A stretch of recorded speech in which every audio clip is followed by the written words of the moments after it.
came to talk about Nick Demsky in his Yeah, he's 10th having a great year. A great year. Really on pace to crush his single season yards. I know it's not all about stats, but 5 touchdowns and carrying the load on a group that's banged up right now.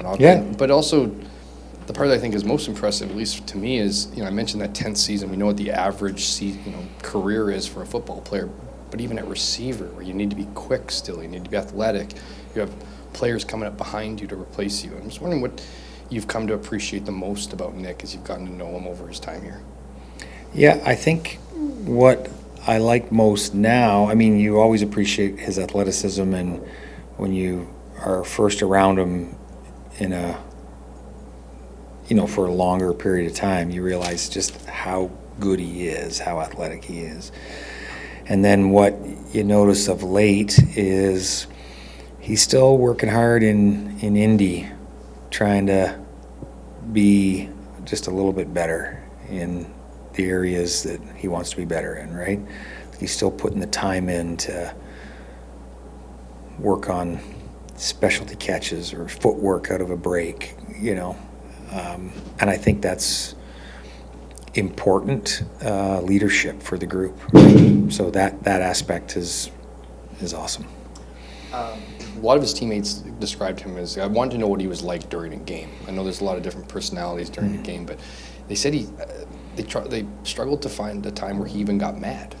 He's just a composed. Yeah, I think he's pretty focused. Yeah, he's focused. He's dialed in. He's not an emotional guy. Yeah. Like he's not trash talking. He's a guy who's just razor focused. And I'm wondering, has that been the case for the whole time? Yeah, I haven't seen it to be different than that. Yeah. Really, I'm trying to think when he was a lot younger. He might have had a little more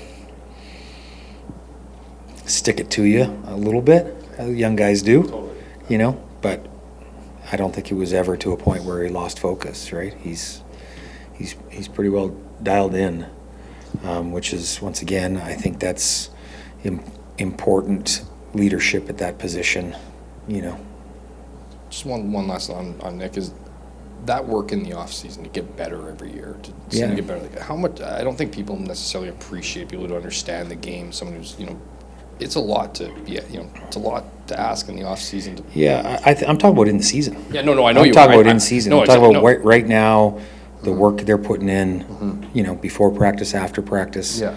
The way they're working on the little skills that they need to improve.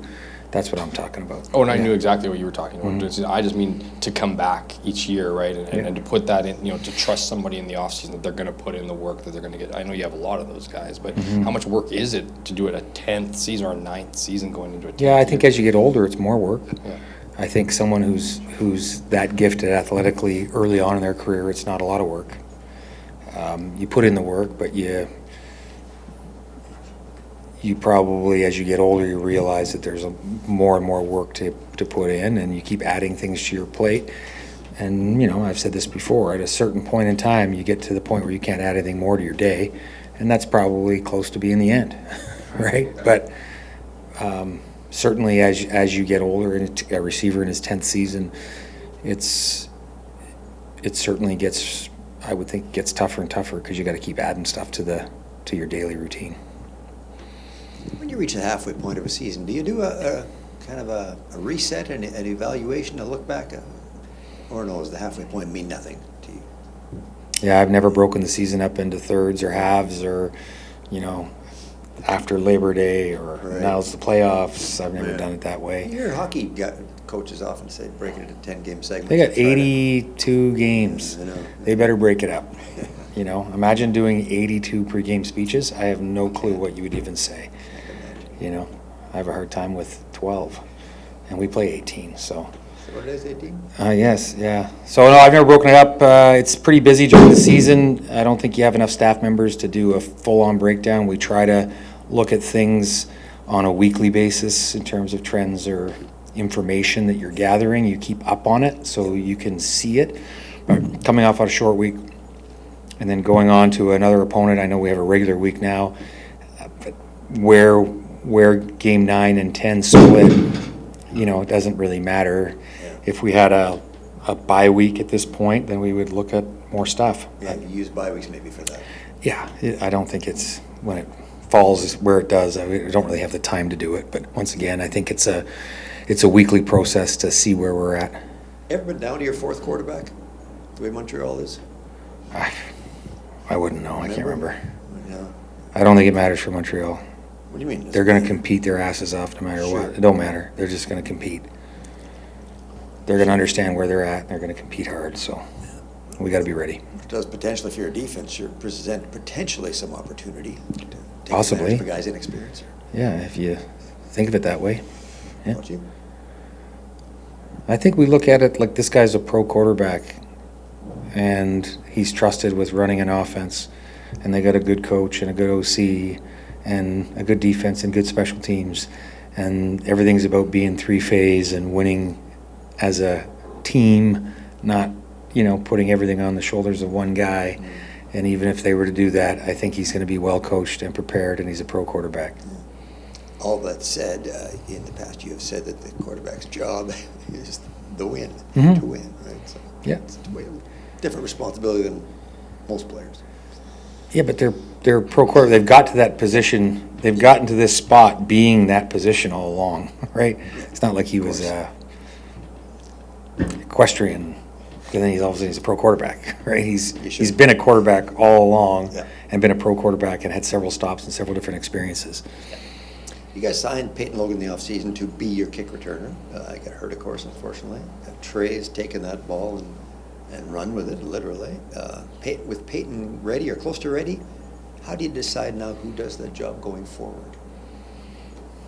Well, I think you look at opportunities to get a touch here and there, but I think, with Trey, everybody believes in him. The guys are working hard for him. He's working hard for his teammates. What are you going to do? It's pro sport, right? I mean, this is how it happens. Yeah, so it's a good luxury, good decision to have to make maybe each game now, each week. No doubt. Yeah. No doubt. Yeah. Peyton Logan's a good returner. He's proven it. Could you use both? Yeah, you can. It depends on whether we want to move our system around or not. Yeah. So it's unlikely? I don't know. We'll see. Yeah, okay. Eddie? DT? No, I was in on the Peyton Logan shirt. Okay. Mike, with the Sea Bears hosting the Final Four weekend this weekend. Excited for them. They're Yeah. going to kick some ass. I was talking to some guys today about their basketball backgrounds and whatnot. For you, when you look at a guy, just seeing the way a guy moves or plays or whatever, is it evident which guy kind of comes from a basketball background, or what do you kind of maybe notice? Nope. I don't think it's always evident. I'm not a basketball guy. You're not asking me about my basketball career? That was my next question, No, honestly. don't even bother. I think it reveals itself. You notice something athletically, and then you find out they play basketball, and you go, yeah, of course. That's why their hands work the way they do. That's why they can pluck a ball out of the air a certain way. That's why they can jump and move their body in the air, control themselves. Their air awareness is fantastic. Those kind of things. You like to hear it when they play basketball, but then you got D linemen that say they're gonna dunk on guys and shoot the lights out, and everybody kind of snickers when they're 300 pounds, but maybe they can. So you never played basketball? I did. I was Yeah. terrible. If you threw me the ball, pass me the ball, I was gonna zing it right back at you. Yeah. Did you use the most of your 5 fouls at least when you were out there? Every game. Thanks, guys.